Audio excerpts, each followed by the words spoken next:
Assalamualaikum warahmatullahi wabarakatuh. Halo anak-anak kelas 6. Bagaimana kabar kalian hari ini? Semoga kalian selalu dalam keadaan baik, sehat, dan semangat belajar. Kali ini kita akan melanjutkan materi tema 3, subtema 3 pembelajaran ke-6. Kalian sudah siap anak-anak? Mari kita mulai ya.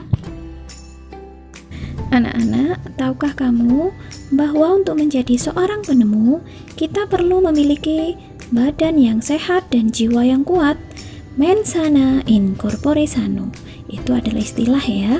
Ayo melatih kebugaran kita. Sebelum berolahraga, baca informasi berikut untuk memperkaya pengetahuanmu tentang para penemu beberapa cabang olahraga. Kita baca ya anak-anak. Sejarah penemuan bola voli. Permainan bola voli telah dikenal sejak abad pertengahan Romawi. Kemudian permainan ini diperkenalkan di Jerman pada tahun 1893 dengan nama fastball. 2 tahun kemudian, olahraga ini diciptakan William J. Morgan pada tahun 1895. William J. Morgan adalah direktur YMCA, yaitu Young Men Christian Association, di kota Holyoke, negara bagian Massachusetts, Amerika Serikat, mencoba permainan semacamnya yang diberi nama minonete.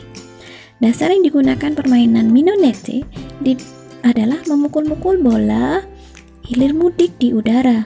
Pada permainan minonete ini kemudian diubah menjadi bola voli. Bola voli masuk ke Indonesia pada tahun 1928 di masa penjajahan Belanda.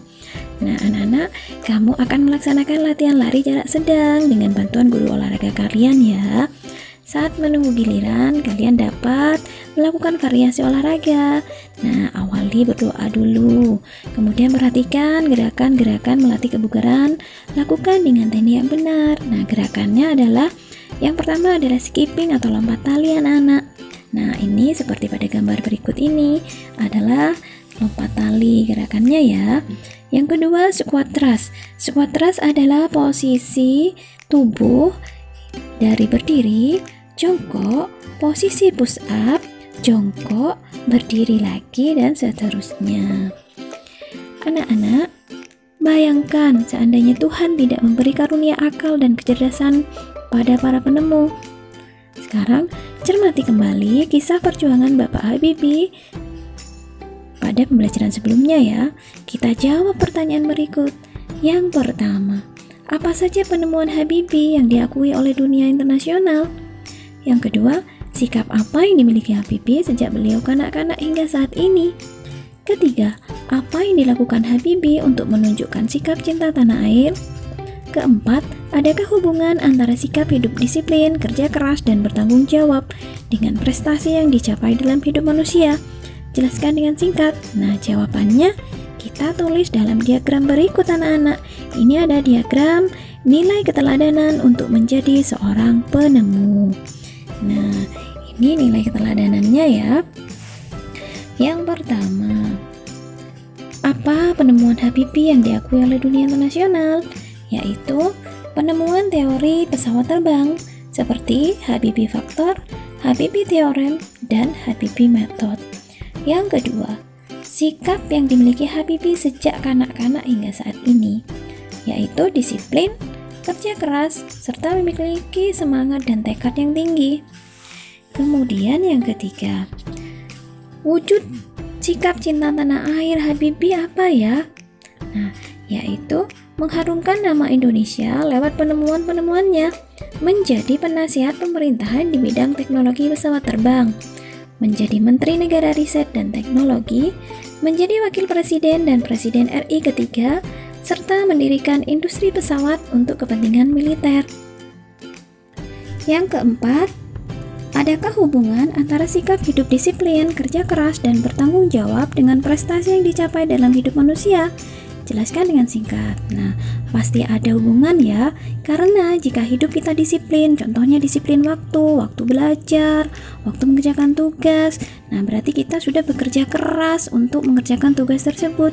Nah, kita sudah melakukan tanggung jawab kita sebagai pelajar, yaitu belajar dengan baik. Nah, kemudian kita juga sudah melaksanakan hak dengan menerima atau menggunakan hak dengan tanggung jawab, yaitu kita belajar dengan baik karena kita sudah mendapatkan hak memperoleh pendidikan. Nah, dari kerja keras, disiplin, dan tanggung jawab, suatu saat nanti kita akan mencapai cita-cita kita. Nah, seperti itu hubungan antara disiplin, kerja keras, dan tanggung jawab. Nah, anak-anak, setiap orang memiliki kesempatan untuk menjadi seorang penemu. Terapkan nilai-nilai tersebut dalam sikap keseharian kalian. Nah, sekarang tuliskan pengalamanmu dalam melaksanakan tanggung jawab serta hak dan kewajiban. Jelaskan manfaat dari memiliki sikap bertanggung jawab terhadap hak dan kewajiban kita ya. Contoh pengalaman melaksanakan tanggung jawab terhadap hak dan kewajiban yaitu contohnya adalah kita sebagai pelajar, kita sudah mendapatkan hak memperoleh pendidikan kan? Nah, kita sudah mendapat hak pendidikan, maka kita mempunyai kewajiban yaitu belajar dengan rajin anak-anak. Nah, itu jika kita sudah melakukan kewajiban kita dengan tanggung jawab, kita disiplin waktunya belajar, kemudian kita juga sudah melaksanakan hak dengan tanggung jawab. Nah, ya kan? Nah, sehingga sikap tanggung jawab terhadap hak dan kewajiban kita itu harus seimbang. Jika kita mendapatkan hak pendidikan, maka kita berkewajiban untuk belajar dengan giat. Nah, anak-anak, ayo kita terapkan sikap hidup para penemu tersebut ya. Nah, sekarang kalian ada tugas membuat sebuah poster yang berisi ajakan untuk mempraktikkan sikap hidup bertanggung jawab. Perhatikan kriteria yang harus terdapat dalam poster kalian. Ini ya, yang pertama, terdapat ajakan untuk selalu melakukan sikap hidup bertanggung jawab. Kedua, terdapat keterangan singkat tentang pentingnya memiliki sikap hidup bertanggung jawab. Ketiga, terdapat contoh sikap melaksanakan sikap hidup bertanggung jawab. Keempat, menggunakan kosakata baku dan kalimat efektif. Kelima, posternya jelas, menarik, tulisan rapi, dan bersih. Yang kedua ya, contoh kedua atau tugas kedua, cermati kembali catatanmu tentang hasil pengamatan rangkaian listrik di suatu ruangan sekolah. Nah, kemarin Ibu memberikan tugas tentang rangkaian listrik di suatu ruangan di rumah, karena kalian belajar dari rumah sehingga lebih mudah menggambar rangkaian listriknya jika ada di rumah ya. Kemudian tulis kembali dalam bentuk gambar berseri. Nah, rangkaian tadi itu kalian tulis kembali, kemudian diberi keterangan anak-anak sehingga menjadi gambar berseri.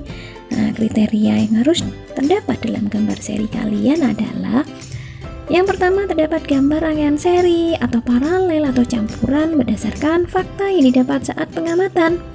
Yang kedua, terdapat keterangan singkat tentang fungsi setiap bagian komponen.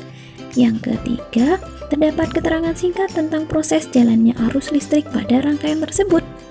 Yang keempat, menggunakan kosakata baku dan kalimat efektif. Yang kelima, gambar berseri jelas, menarik, tulisan rapi dan bersih.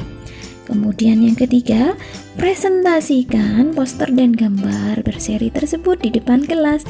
Nah, karena kalian belajar dari rumah, kalian presentasikan poster dan gambar berseri kalian dengan membuat video. Nah, jadi direkam saat kalian mempresentasikannya. Kemudian video tersebut kalian kirim ke guru kalian masing-masing ya. Nah, anak-anak, karena kalian tema 3 sudah tuntas, berarti kita mengerjakan evaluasi berikut anak-anak. Mari kita coba cari alternatif jawabannya ya. Evaluasi yang pertama, gambarlah satu rangkaian listrik gabungan dengan memperhatikan kriteria berikut. Yang pertama, gunakan 3 buah saklar dan 6 buah lampu. Yang kedua, jika saklar 1 dinyalakan maka ada 2 lampu menyala. Yang ketiga, jika saklar 2 dinyalakan maka akan ada 1 lampu yang menyala. Yang keempat, jika saklar 3 dinyalakan maka akan ada 3 lampu menyala. Nah, anak-anak, kemudian seperti ini gambar dari beberapa bahan yang kita siapkan untuk membuat rangkaian listrik gabungan ya. Nah, gambarnya seperti ini. Terdapat rangkaian seri dan rangkaian paralel. Yang rangkaian seri itu adalah saklar satu dengan dua lampu yang menyala jika dimatikan saklar satunya. Nah, kemudian rangkaian paralelnya itu pada saklar kedua. Nah, di situ akan ada satu lampu yang menyala. Nah, anak-anak, sekarang ceritakan pengalamanmu saat melakukan tanggung jawab terhadap hak dan kewajiban. Perhatikan, gunakan kosakata baku dan kalimat efektif. Nah, ini contohnya adalah ketika kalian dulu, mungkin waktu kelas 4 atau kelas 5, kalian sering bermain di luar rumah, kalian bermain ke tempat teman kalian yang dekat. Nah, karena seringnya bermain, kalian ditegur, dimarahi oleh ibu, karena kalian tidak membantu pekerjaan ibu di rumah. Sehingga, ibu memberi hukuman dengan mengurangi uang saku kalian. Nah, dengan hal tersebut, kalian kemudian mengurangi waktu bermain kalian. Nah, awalnya kalian mengurangi waktu bermain agar uang saku kalian kembali utuh kan? Nah, seiring dengan pengalaman tersebut, nah, kita tahu bahwa hak dan kewajiban harus dilaksanakan dengan secara seimbang. Nah, kemudian kamu telah mengenal berbagai penemuan anak-anak. Penemuan tersebut mempunyai pengaruh terhadap berbagai aspek dalam kehidupan kita. Ini tugas yang ketiga ya. Nah, sekarang kita tulis penemuan yang kita ketahui dan pengaruhnya bagi kehidupan. Ini ada bagan tentang penemuan, kemudian pengaruhnya terhadap sosial, ekonomi, pendidikan, dan budaya. Ini ada alternatif jawaban ya. Yang pertama ada penemuan lampu anak-anak. Pengaruh terhadap sosial adalah sebagai penerangan ketika berkumpul. Pada malam hari tentunya ya. Kemudian bagi ekonomi mendukung kegiatan jual beli ketika malam hari. Bagi pendidikan sebagai penerangan ketika kita belajar. Dalam budaya, manusia biasa beraktivitas di malam hari seperti menggelar pertunjukan. Kemudian penemuan yang kedua adalah roda. Nah, manfaatnya atau pengaruhnya bagi sosial sebagai pendukung transportasi ketika ingin bertemu orang lain. Kegiatan ekonomi sebagai pendukung transportasi ketika ingin menuju pusat perbelanjaan. Untuk pendidikan sebagai pendukung transportasi ketika berangkat dan pulang sekolah.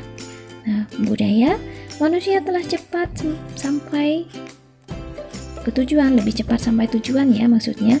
Manusia menjadi malas berjalan kaki. Nah, penemuan yang ketiga ada televisi. Nah, fungsinya atau pengaruhnya terhadap sosial sebagai media hiburan ketika berkumpul. Bagi ekonomi menjadi media periklanan. Kemudian sebagai sebagai sumber informasi tentang ekonomi. Nah, bagi pendidikan adalah mendapat ilmu tambahan serta memperluas wawasan. Bagi budaya adalah sebagai media untuk mempublikasikan budaya suatu daerah. Nah, anak-anak, itu merupakan pengaruh penemuan terhadap bidang sosial, ekonomi, pendidikan, dan budaya. Kalian bisa temukan lagi temuan-temuan yang lain ya, dan pengaruhnya terhadap sosial, ekonomi, pendidikan, dan budaya. Anak-anak, mari kita renungkan. Renungkanlah sikapmu selama kegiatan belajar berlangsung anak-anak. Sudahkah kamu menerapkan sikap-sikap sebagai seorang penemu? Nah, tuliskan refleksi sikapmu pada tabel berikut.